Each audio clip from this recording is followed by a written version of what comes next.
Hello, welcome to प्रारंभ SSC. Good evening students. Good evening ma'am. तो सबसे पहले आज मैं आपको बता दूं कि आज 26 नवंबर को कॉन्स्टिट्यूशन दिवस, कॉन्स्टिट्यूशन डे के रूप में इंडिया जो है वो इस दिन को सेलिब्रेट करता है। तो आज हम जो भी कुछ है ना, हम जो भी कुछ कर पाते हैं वो सिर्फ और सिर्फ संविधान की वजह से। आप आज यहाँ बैठे हुए हो, क्लास अटेंड कर रहे हो, सिर्फ और सिर्फ कॉन्स्टिट्यूशन की वजह से। रीजन, जितने भी अधिकार है वो हमें कौन देता है? हमारा कॉन्स्टिट्यूशन। अगर कॉन्स्टिट्यूशन नहीं होता तो आज इंडिया में या पूरे वर्ल्ड में, सबका अपना अपना कॉन्स्टिट्यूशन होता है, तो इंडिया में या पूरे वर्ल्ड में हर कोई अपनी मनमानी कर रहा होता। पता नहीं आज यहाँ पर किसका राज होता, है ना। तो हमें अपने कॉन्स्टिट्यूशन के बारे में पता होना बेहद जरूरी है। तो आज की क्लास में मैं आपको कॉन्स्टिट्यूशन के बारे में सारी इंफॉर्मेशन दूंगी। बहुत ही अटेंटिवली आपने इस क्लास को अटेंड करना है और फिर इसके नोट्स बनाने हैं। So let's start. Number 1, the Constitution of India. The Constitution of India adopted. Adopt हमने किस दिन कर लिया था? 26 नवंबर को। 26 नवंबर 1949 को हमने कॉन्स्टिट्यूशन को अडॉप्ट कर लिया था। Is a foundational document that defines the structure. ये क्या है? ये एक फाउंडेशनल डॉक्यूमेंट है। क्या है? एक फाउंडेशनल डॉक्यूमेंट है जो डिफाइन करता है structure, principles and rights of the world's largest democracy. It is a testament to the vision of our forefathers who dreamt of a nation built on the principles of justice, liberty, equality and fraternity. इसमें किस किस चीजों का उल्लेख किया गया है? Principles of justice, liberty, equality and fraternity. अब इन सभी टर्म्स को हम आगे समझते हैं कि इनका क्या मतलब होता है, ठीक है, और हमारे कॉन्स्टिट्यूशन में क्या क्या चीजें इंपॉर्टेंट है, हमें उसके बारे में क्या क्या पता होना चाहिए। तो सबसे पहले मैं आपको बता दूं इंट्रोडक्शन। सुप्रीम लॉ, ये क्या है? Supreme law. The constitution is the supreme law of the land, meaning that all other laws must be consistent with its provision. कि जितने भी कानून है, जितने भी लॉ है, वो इसके प्रोविजन में होना चाहिए। जैसे लोग अपने अपने लॉज बना देते हैं, तो उसका जो मेन, उसकी जो हेडिंग है वो इसमें गिवन होनी चाहिए। मतलब ऐसे कोई भी नहीं अपनी मर्जी से कोई भी लॉ को क्या कर सकता है, ऐसे कोई भी अपने मर्जी से कोई भी कानून नहीं बना सकता। अगर वो चीज इसमें डिफाइन है, इसमें गिवन है, उसके बाद ही, उसके बावजूद ही आप वो चीजें अलाउ कर सकते हो। It acts as the ultimate legal framework and ensure the smooth functioning of the government. इससे क्या होता है, जो हमारी सरकार है, जो भी हमारी सरकार है, उसमें स्मूथ फंक्शन हो, वो स्मूथली रन हो, वो सारे लॉज भी इसमें गिवन है, ठीक है। दूसरा हो गया फाउंडेशन ऑफ डेमोक्रेसी। डेमोक्रेसी मतलब लोकतंत्र। लोकतंत्र मतलब जहां पर लोगों का शासन हो, लोगों का शासन, लोकतंत्र, ठीक है। It provides a framework for political principles. इसमें पॉलिटिकल प्रिंसिपल्स भी गिवन है। ये स्टैब्लिश करता है लॉज को, जितने भी कानून है, and guarantees fundamental rights to citizen. और सिटीजन को, सिटीजन मतलब सिटीजन, जो भी सिटीजन है, जो भी लोग वहां पर रह रहे हैं, उनके फंडामेंटल, उनको गारंटी कराता है फंडामेंटल राइट्स की, ठीक है। फंडामेंटल राइट्स कौन कौन से होते हैं, कितने होते हैं, ये हम आने वाली क्लासेस में डिस्कस करेंगे।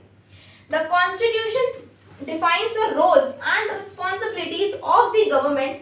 ये क्या, कॉन्स्टिट्यूशन क्या डिफाइन करता है? रोल्स और रिस्पॉन्सिबिलिटीज की, सरकार का क्या रोल है, उनकी क्या रिस्पॉन्सिबिलिटी है, एंश्योरिंग अ डेमोक्रेटिक सिस्टम। पूरा का पूरा डेमोक्रेटिक सिस्टम इसमें गिवन है। Number 3 is longest written constitution. It is known as the longest written constitution in the world. पूरे वर्ल्ड में हमारा जो इंडिया का कॉन्स्टिट्यूशन है, ये पूरे वर्ल्ड में सबसे ज्यादा लॉन्गेस्ट है, सबसे ज्यादा बड़ा है।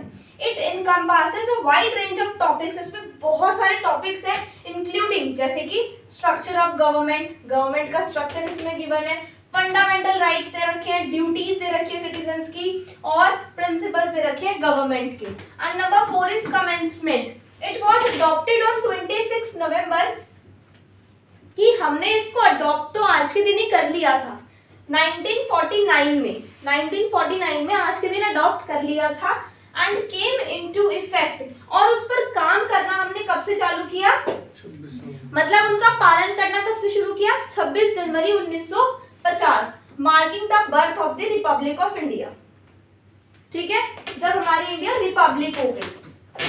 अब ये वाली जो स्लाइड है ना, ये जो आप अपने सामने स्लाइड देख रहे हो, ये आपके लिए बहुत इंपॉर्टेंट है। ये अगर आपको थोड़ा भी याद हो तो आपने क्लास 8 9th की बुक में 6th की बुक में फ्रंट पेज इसी का होता था, प्रीएम्बल, हिंदी में प्रस्तावना बोलते हैं, हिंदी में इसको बोला जाता है प्रस्तावना। मतलब ये क्या है, ये एक तरीके से समरी है, पूरे कॉन्स्टिट्यूशन की एक समरी यहाँ पर दे रखी है। ठीक है, देखो हम भारत के लोग, we the people of India, Bharat को एक संप्रभु, समाजवादी, पंथ निरपेक्ष, लोकतंत्रात्मक गणराज्य यानी sovereign, socialist, secular, democratic and republic, having solemnly resolved to constitution India into a sovereign, socialist, secular, democratic republic and to secure to all the citizens justice, सारे citizens को हम क्या provide करते हैं, justice, liberty, equality and fraternity। ये 4 word थे अभी definition में, ठीक है, justice, liberty, equality and fraternity। और आपको इसका सीक्वेंस भी याद होना चाहिए। नंबर 1 पे क्या आता है, justice, justice का मतलब न्याय, जस्टिस का मतलब क्या होता है, न्याय। देखो यहाँ पर होगा, बनाने के लिए तो उसके समस्त नागरिकों को सामाजिक, आर्थिक और राजनीतिक न्याय, विचार, अभिव्यक्ति, विश्वास, धर्म और उपासना की स्वतंत्रता, लिबर्टी है ना, मतलब स्वतंत्रता, समता, स्थिति और अवसर की समता, स्टेटस एंड अपॉर्चुनिटी, इक्वालिटी की जो स्टेटस है, जो भी अपॉर्चुनिटी है वो सबको इक्वल मिले, और व्यक्ति की गरिमा और राष्ट्र की एकता को अखंडता सुनिश्चित करने वाली बंधुता बढ़ाने के लिए। इसका मतलब भी क्या होता है, साथ में रहना, फ्रेटर्निटी। ठीक है, and to prompt among them all fraternity ensuring the dignity of the individual and the unity and the integrity of the nation. In our constituent assembly this 26th day of November 1949 की 1949 में 26 नवंबर को हम इसको adopt करते हैं, enact करते हैं and give to ourselves this constitution, और इस संविधान को अपने आप को अर्पित करते हैं, इस संविधान को अंगीकृत, अधिनियमित और आत्म अर्पित करते हैं कि आज के दिन हमने इसको क्या कर लिया, अडॉप्ट कर लिया। ठीक है, आज के दिन हमने इसको अडॉप्ट कर लिया, और इसको इनैक्ट कब करना शुरू किया, मतलब इसको इफेक्ट में कब हम लेकर आए, कितने महीने बाद, 2 महीने बाद। ठीक है, तो ये आपको याद होना चाहिए। Having solemnly resolved to constitute India into a sovereign, socialist, secular and democratic republic। 5 word है, sovereign, secular, socialist, democratic and republic। उसके बाद है justice, कैसा, social, economic, political। उसके बाद है liberty, किस चीज की लिबर्टी होनी चाहिए, स्वतंत्रता किस चीज की होनी चाहिए, thought, expression, belief, faith, worship, कि हम किसी को भी पूजा कर सकते हैं, है ना। जैसे बहुत पहले के समय में धर्म को लेकर, आज भी होता है धर्म को लेकर बहुत ज्यादा लड़ाई झगड़े आज भी होते हैं, बट पहले तो फिर आज इतने होते हैं, सोचो पहले कितने हुआ करते थे। Equality of status and opportunity, fraternity of the dignity of the individual and unity and integrity of the nation. तो पूरे नेशन, पूरे संविधान का एक यहाँ पर सार, एक समरी गिवन है, ये होता है प्रीएम्बल, प्रस्तावना इसको हम बोलते हैं हिंदी में। ये आपने नोट डाउन करनी ही है रजिस्टर में, इंग्लिश वाली करो, हिंदी वाली करो, कोई भी एक याद होना चाहिए। हिस्टोरिकल बैकग्राउंड पर अगर हम बात करें, कॉन्स्टिट्यूएंट असेंबली की अगर बात करें, तो it is elected by the people of India. ठीक है, was responsible for drafting the constitution, India के लोगों ने ही इसको ड्राफ्ट किया है। Its members included eminent leaders, scholars and experts from various field. जो कॉन्स्टिट्यूएंट के, जो भी कॉन्स्टिट्यूशन है अपना, उसके जो मेंबर्स है वो कौन है, एमिनेंट मतलब क्या होता है, एमिनेंट का मतलब होता है जानी मानी, तो जो जाने माने लीडर्स थे, है ना, स्कॉलर्स मतलब विद्वान थे, एक्सपर्ट्स थे अलग अलग फील्ड में, उन्हीं को हमने कॉन्स्टिट्यूशन का मेंबर बना दिया। ड्राफ्टिंग कमिटी चेयर्ड बाय, किसने बनाया है, doctor B R Ambedkar. Drafting committee worked tirelessly to translate the aspirations of the people into a comprehensive constitutional framework. He is often referred to as the father of Indian Constitution. Father of Indian Constitution कौन है, doctor B R Ambedkar. ठीक है, chairman कौन है, doctor B R Ambedkar. Inspiration from other constitutions, हमने बाकी के constitution से इंस्पिरेशन कैसे ली। The drafting process was influenced by various constitutions from around the world. Including those the United kingdom, UK का जो कॉन्स्टिट्यूशन था, यूएस का जो कॉन्स्टिट्यूशन था, आयरलैंड का जो कॉन्स्टिट्यूशन था. The Indian constitution adopted features from these systems while ensuring they were relevant to unique Indian context. हमने वहां से आइडियाज तो लिए बट अपना जो कॉन्टेक्स्ट है वो ओरिजिनल रखा, वो इंडियन कॉन्टेक्स्ट ही रखा. Objectives resolution proposed by Jawaharlal Nehru. The objective resolution outlined the fundamental principles that guided the drafting process. It aimed to establish a sovereign, social, secular, democratic republic ensuring justice, liberty, equality and fraternity for all the citizens. ज्यादा भी नहीं तो मैं बोलूंगी ये 8 word तो अच्छे से याद होने चाहिए. कौन कौन से? Sovereign, socialist, secular, demographic, Republic, justice, liberty and fraternity. ये 8 वर्ड याद होने चाहिए. ठीक है. कॉन्स्टिट्यूशन के फीचर्स में बात करें तो रिटर्न एंड लेंथ इसके क्या है, कैसे है, ये देखते हैं. The Indian constitution is a comprehensive document encompassing various aspects of governance. Its length reflecting the complexities of diverse and multifaceted nation. It is a testament to. देखो क्या होता है मल्टीफेसेड का मतलब यहाँ पर यह है कि हमारा जो कॉन्स्टिट्यूशन है ना उसमें हर किसी इंसान को देखते हुए सारे रूल्स लिखे गए हैं, हर किसी इंसान को देखते हुए. तो उसकी जो लेंथ है काफी बड़ी है, काफी बड़ा कॉन्स्टिट्यूशन है. Federal structure. India has a federal structure where power is shared between the central government and the state government. तो इंडिया जो है वो फेडरल स्ट्रक्चर है जहां पर जो पावर है वो शेयर हो जाती है, कुछ सेंट्रल गवर्नमेंट को देते हैं और कुछ स्टेट गवर्नमेंट को देते हैं. हाउएवर जबकि the constitution leans towards a unitary bias with the central government having significant powers. लेकिन कॉन्स्टिट्यूशन में ना सेंट्रल के अकॉर्डिंग अभी रूल्स दिए हुए हैं, सेंट्रल के अकॉर्डिंग. फंडामेंटल राइट्स और duties. The constitution guarantee fundamental rights of to all the citizens ensuring their freedom. देखो फंडामेंटल राइट किस किस चीज का है? स्वतंत्रता का अधिकार है, समानता का अधिकार, इक्वालिटी. तीसरा है डिग्निटी. ये भी क्या होता है? जस्टिस से related. It also includes fundamental duties. Fundamental duties भी दे रखी है. आउटलाइनिंग रिस्पॉन्सिबिलिटीज ऑफ सिटीजन, जिसमें फंडामेंटल ड्यूटीज की हमारे राइट्स और हमारी कुछ ड्यूटी भी बनती है, जिसमें सिटीजन होने के क्या है, सिटीजन होने के रूल्स भी दे रखे हैं कि भाई तुम्हारे जो राइट्स है वो ये अधिकार है, लेकिन आपकी ड्यूटी भी बनती है. ठीक है. रिस्पॉन्सिबिलिटीज की आप सिटीजन हो तो नेशन, हमारे देश के प्रति हमारा कुछ महत्व है, कुछ रोल है. These rights and duties are essential for a just and harmonious society. Parliamentary democracy. The Constitution establishes a parliamentary form of government where the executive is responsible to the legislature. The Prime Minister and the Council of Ministers are accountable to the Parliament, ensuring demographic accountability. देखो यहाँ पर prime minister की बात की गई है, मतलब जो पीएम है उनको किस तरह से कैसे रोल्स किस तरह से उनको देश चलाना है, वो सारी चीजें कहाँ है? कॉन्स्टिट्यूशन में. ठीक है. ऐसे ही वो अपनी मनमानी नहीं कर सकते. प्रीएम्बल को ना यहाँ पर थोड़ा समझाया गया है. The preamble serves as a foundational statement. ये एक फाउंडेशनल स्टेटमेंट है डिक्लेयरिंग इंडिया कैसा देश है? सोवरेन, सोशलिस्ट, सेक्युलर, वही सारे वर्ड्स आ गए. और commitment to self governance, social justice, inclusivity and democratic principles. हमारे कुछ डेमोक्रेटिक प्रिंसिपल्स है, उन पे हम आगे नेक्स्ट वाली स्लाइड में बात करेंगे. डीपीएसपी क्या होता है? Promises of justice. हम प्रॉमिस करते हैं जस्टिस, लिबर्टी, इक्वालिटी और फ्रेटर्निटी का. It promise to secure for all citizen. सभी सिटीजन्स को सिक्योर करते हैं जस्टिस के साथ, चाहे वो सोशल हो, चाहे इकोनॉमिक हो या फिर पॉलिटिकल हो.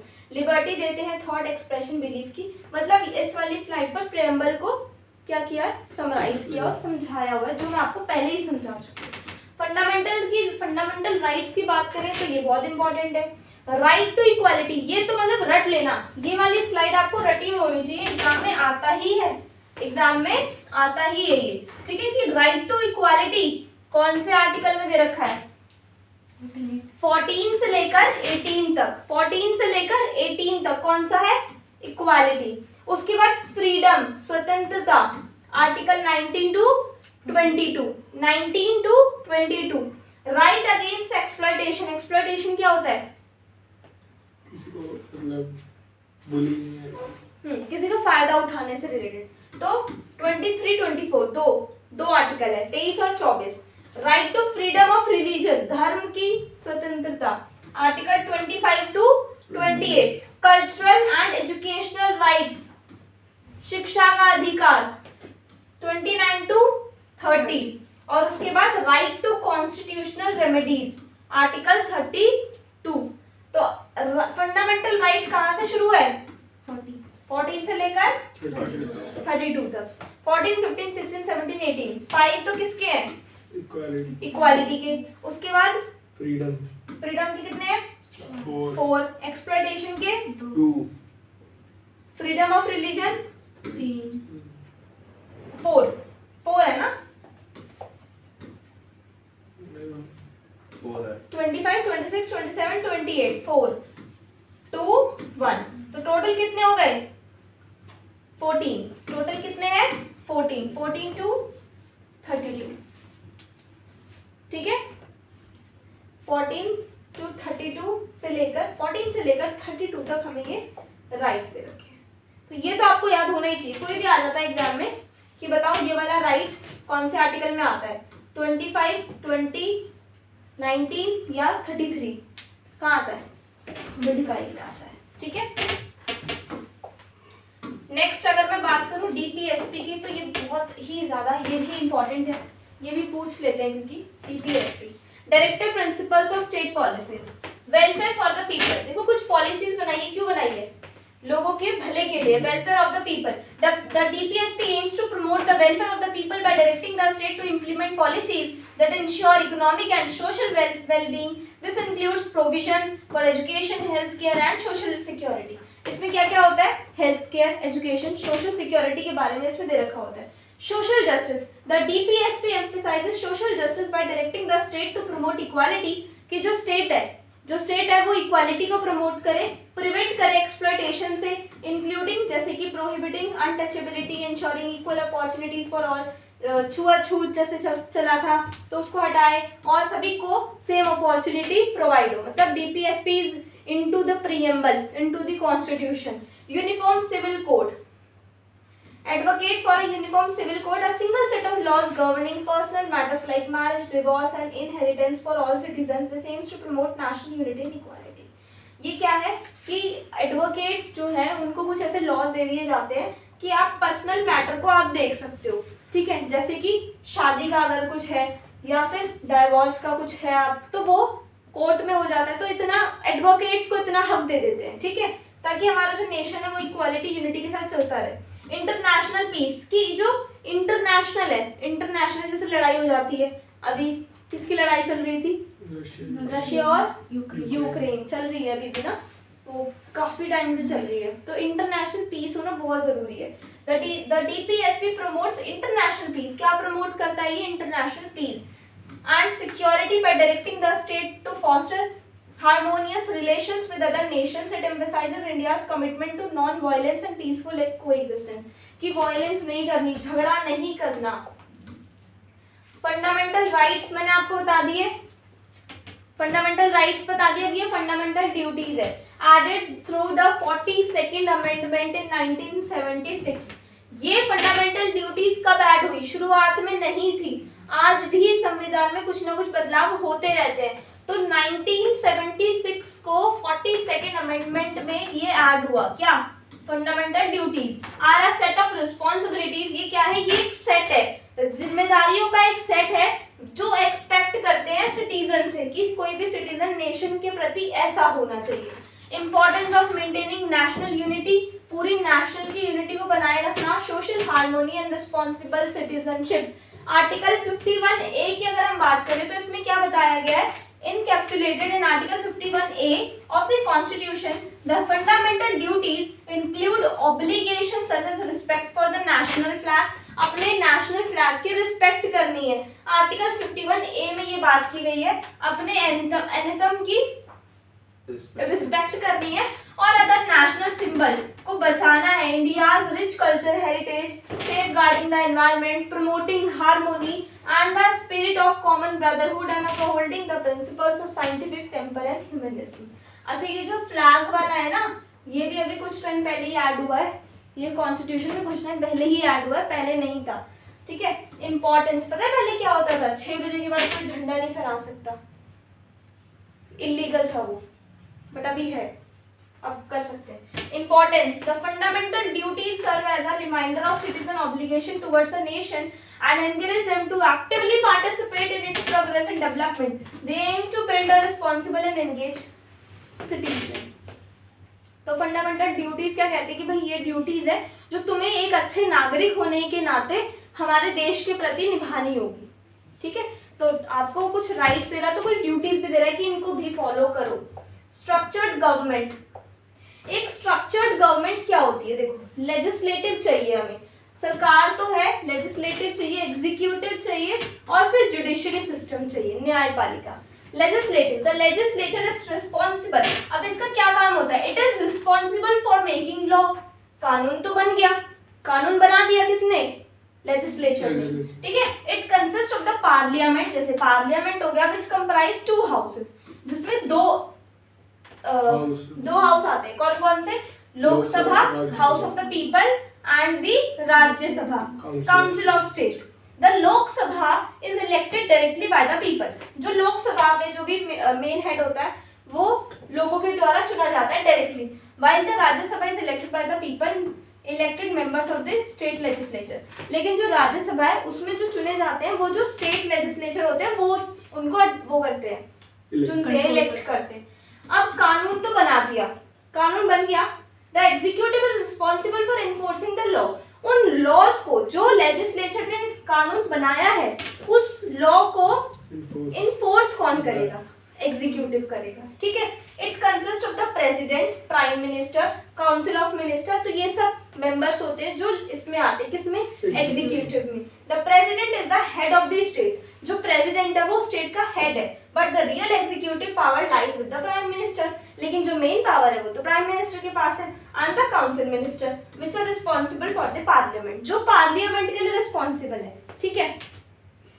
अब ये क्या करता है, इन्होंने कानून बना दिया, इम्प्लीमेंट कर दिया, इन्होंने कानून बनाया, मेकिंग ऑफ लॉज, इम्प्लीमेंट कौन कर रहा है, देखरेख कौन कर रहा है, एग्जीक्यूट कौन कर रहा है, एग्जीक्यूटिव मेंबर्स, ठीक है। और वो कौन होते हैं, president, prime minister, council of ministers, ठीक है।